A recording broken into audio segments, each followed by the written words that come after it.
Zanjo at Rhea, nagpakasal na, magiging nanay at tatay na rin ba?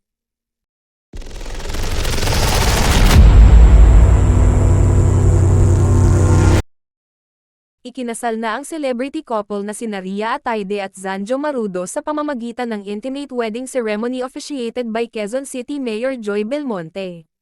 Kinumpirma ito ng kapamilya actor sa kanyang latest Instagram post kung saan makikitang nakasuot siya ng black suit habang naka-white dress naman si Rhea na may hawak na bouquet of flowers.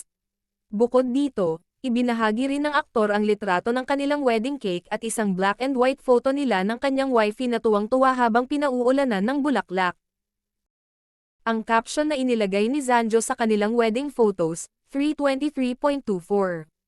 Happy birthday my wife! Nag-celebrate ang anak nina Sylvia Sanchez at Art Ataide ng kanyang 32nd birthday last March 23.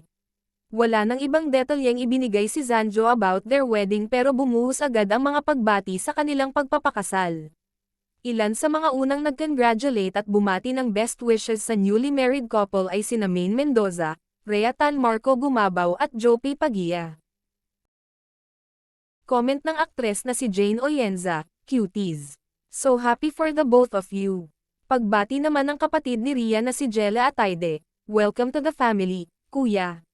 Say ni Isabel Daza na tila nagulat sa pagpapakasal ni Zanjo at Rhea, "OMG, congrats Z and at Rhea."